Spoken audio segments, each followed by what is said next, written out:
Puji Tuhan, selamat malam, selamat kita bertemu lagi di dalam kasih Tuhan kita, Yesus Kristus.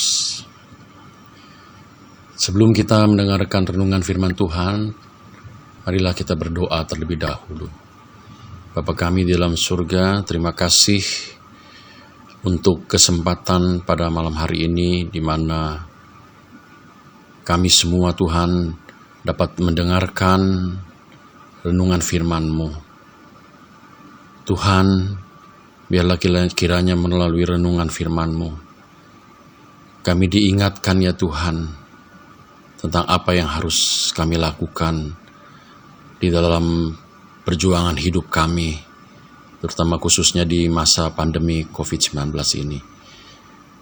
Terima kasih Bapa, kiranya Tuhan menyertai baik hamba-Mu yang memberitakan, baik mereka yang mendengarkan renungan firman ini. Di dalam nama Tuhan Yesus Kristus, kami ucap syukur dan berdoa. Amin. Bapak, Ibu, Saudara, pada malam hari ini saya akan membawakan renungan tentang mengosongkan diri dan merendahkan hati. Marilah terlebih dahulu kita membaca dalam Matius pasal 21 ayat 1. Di sana dikatakan, ketika Yesus dan murid-muridnya telah dekat Yerusalem dan tiba di Betfage yang terletak di Bukit Zaitun, Yesus menyuruh 2 orang muridnya dengan pesan, "Pergilah ke kampung yang di depanmu itu, dan di situ kamu akan segera menemukan seekor keledai betina tertambat dan anaknya ada dekatnya. Lepaskanlah keledai itu dan bawalah keduanya kepadaku. Dan jikalau ada orang menegur kamu, katakanlah, Tuhan memerlukannya, ia akan segera mengembalikannya." Hal itu terjadi supaya genaplah firman yang disampaikan oleh Nabi. "Katakanlah kepada Putri Sion, lihat, rajamu datang kepadamu, ia lemah lembut dan mengendarai seekor keledai beban yang muda." Kalau kita bandingkan dengan Zakaria 9 ayat 9, ya, yang menjadi referensi dari Matius 21 ayat 5, dikatakan dalam Zakaria 9 ayat 9, "Bersorak-soraklah dengan nyaring, hai Putri Sion, bersorak-sorailah hai Putri Yerusalem. Lihat, rajamu datang kepadamu, ia adil dan jaya, ia lemah lembut dan mengendarai seekor keledai beban yang muda." Maka pergilah murid-murid itu dan berbuat seperti yang ditugaskan Yesus kepada mereka. Mereka membawa keledai betina itu bersama anaknya, lalu mengalasinya dengan pakaian mereka, dan Yesus pun naik ke atasnya. Orang banyak yang sangat besar jumlahnya menghamparkan pakaiannya di jalan. Ada pula yang memotong ranting-ranting dari pohon-pohon dan menyebarkannya di jalan. Dan orang banyak yang berjalan di depan Yesus, dan ia mengikutinya dari belakang berseru, katanya, "Hosana bagi anak Daud, diberkatilah dia yang datang dalam nama Tuhan, Hosana di tempat yang maha tinggi." Dan ketika ia masuk ke Yerusalem, gemparlah seluruh kota itu, dan orang berkata, "Siapakah orang ini?" Dan orang banyak itu menyahut, "Inilah Nabi Yesus dari Nazaret di Galilea." Bapak, Ibu, Saudara, dalam perjalanannya memberitakan Injil Kerajaan Allah, Yesus sudah terbiasa berjalan kaki, belusukan istilah katanya ya, dari desa ke desa. Tetapi sebelum memasuki Yerusalem, Yesus mengubah kebiasaan itu. Dekat Betfage yang terletak di Bukit Zaitun, Yesus berpesan, jika di kampung itu didapatkan seekor keledai, mereka harus membawanya buat Yesus, karena keledai itu akan dipakainya memasuki kota Yerusalem. Kita lihat di sini, Yesus sang Raja Damai dengan kerendahan hati menunggangi keledai memasuki Yerusalem, di mana dia disambut dengan sorak-sorai dan pujian bagi Allah. Yesus sang Raja Damai tidak menunggang kuda yang kuat dan gagah. Yesus hanya memakai keledai suatu sarana transportasi yang sangat sederhana. Yesus menjalani jalan kehambaan. Sungguh luar biasa. Yesus sangat merendahkan hatinya dalam menjalankan misinya. Dalam Filipi 2 ayat 5-11, Rasul Paulus mendorong kita untuk memiliki kerendahan hati seperti Yesus.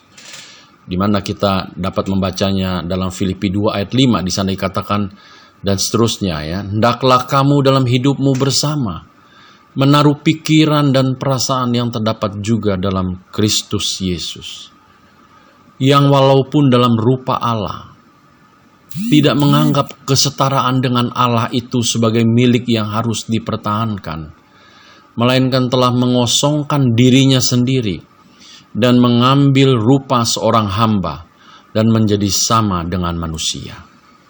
Dan dalam keadaan sebagai manusia, ia telah merendahkan dirinya dan taat sampai mati, bahkan sampai mati di kayu salib. Itulah sebabnya Allah sangat meninggikan dia dan mengaruniakan kepadanya nama di atas segala nama. Nah, sampai di sini, coba kita bandingkan dengan Lukas 14 ayat 11. Dikatakan di sana, sebab barang siapa meninggikan diri, ia akan direndahkan. Dan barang siapa merendahkan diri, ia akan ditinggikan. Ya, nah, ini paralel dengan Filipi 2 ayat 9 yang dimana di situ dikatakan itulah sebabnya Allah sangat meninggikan dia. Puji Tuhan. Mari kita teruskan dalam Filipi 2 ayat 10, supaya dalam nama Yesus bertekuk segala lutut, segala yang ada di langit dan yang ada di atas bumi dan yang ada di atas bumi, dan segala lidah mengaku Yesus Kristus adalah Tuhan bagi kemuliaan Allah Bapa. Sungguh menarik ya, jika kita melihat catatan dari Rasul Paulus dalam surat ke jemaat Filipi, karena kita diajak untuk memiliki karakter dan kepribadian yang rendah hati seperti Yesus, di mana pikiran dan perasaan kita diselaraskan seperti Yesus. Yesus bersedia turun ke bawah sekalipun dia adalah mulia sebagai raja. Perasaan dan pikiran seperti Yesus yang rendah hati akan menolong kita memiliki damai sejahtera dalam hidup ini. Kerendahan hati membuat kita tidak akan berlaku sombong dan serakah. Kerendahan hati justru akan menerapkan kasih, kesetiaan, keadilan, dan semuanya itu akan membawa kita pada kondisi damai sejahtera. Seperti yang dikatakan dalam Mazmur pasal 85 ayat 11, kasih dan kesetiaan akan bertemu. Keadilan dan damai sejahtera akan bercium-ciuman. Karena menurut Yesaya pasal 32 ayat 17, di mana ada kebenaran, di situ akan tumbuh damai sejahtera, dan akibat kebenaran ialah ketenangan dan ketentraman untuk selama-lamanya. Dan sangat jelas apa yang dikatakan dalam Roma 2 ayat 10. Tetapi kemuliaan, kehormatan, dan damai sejahtera akan diperoleh semua orang yang berbuat baik. Pertama-tama orang Yahudi dan juga orang Yunani. Itulah sebabnya dikatakan dalam Roma 14 ayat 19. Sebab itu marilah kita mengejar apa yang mendatangkan damai sejahtera dan yang berguna untuk saling membangun. Dan dalam Efesus 6 ayat 15, di sana dikatakan kakimu berkasutkan kerelaan untuk memberitakan Injil damai sejahtera. Puji Tuhan. Saat Yesus mengosongkan dirinya dan merendahkan dirinya dari kemuliaannya sebagai Raja, maka Yesus bisa taat dalam menjalani via dolorosa yang sangat mengerikan dan menyakitkan. Tetapi dia sungguh-sungguh taat. Kita pun akan menjalani bagian ini dalam kehidupan dan perjuangan kita. Mengosongkan diri dan merendahkan diri, merendahkan hati, dan itulah kuncinya. Walaupun apa yang kita lakukan tidak bisa dibandingkan dengan apa yang telah dilakukan oleh Yesus, tapi paling tidak kita telah menunjukkan usaha untuk meneladani sifat-sifat Yesus dalam kehidupan kita.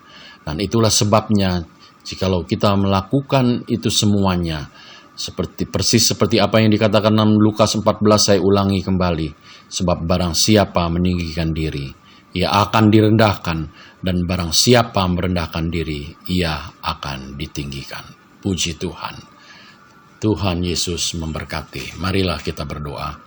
Bapa kami yang berada di dalam surga, terima kasih Tuhan karena kami sudah mendengarkan renungan firman-Mu tentang mengosongkan diri dan merendahkan diri. Betapa dalam kehidupan kami Tuhan, secara tidak sadar, kadang-kadang kami memegahkan diri. Boro-boro dibilang mengosongkan diri, malah kami berperilaku sombong dan bahkan serakah. Terima kasih Tuhan karena firman-Mu mengingatkan kami lagi untuk dalam kehidupan ini supaya kami bisa meneladani dan mencontoh sifat-sifat dari-Mu Tuhan, yaitu sifat kerendahan hati yang begitu luar biasa. Ajarkan kami untuk meneladani sifat-sifat-Mu ini Tuhan, meneladani kasih karunia-Mu ya Tuhan yang telah diberikan kepada kami semua untuk bersifat rendah hati dimanapun kami berada Tuhan. Karena rendah hati sangat mempengaruhi kami untuk memperoleh damai sejahtera. Terima kasih Tuhan Yesus. Terima kasih Tuhan berkati jemaat-jemaat GPDI Sosianim. Tuhan memberkati kehidupan mereka, kesehatan mereka. Tuhan lindungi dan jaga jemaat-jemaat Sosianim dan juga orang-orang percaya yang tersebar di seluruh dunia. Berkati pemerintah kami, mulai dari Bapak Presiden Jokowi dan seluruh jajaran pemerintahannya Tuhan, sampai tingkat yang paling bawah. Juga Tuhan Kau memberkati Tentara Nasional Indonesia dan kepolisian. Juga para dokter dan suster yang telah berjeri lelah Tuhan dalam masa pandemi COVID-19 ini. Tuhan kuatkan mereka dan Tuhan lindungi mereka. Terima kasih Bapa, terpujilah nama-Mu. Kami mengucap syukur atas segala pimpinan dan penyertaan-Mu di dalam nama Tuhan Yesus Kristus. Haleluya. Amin.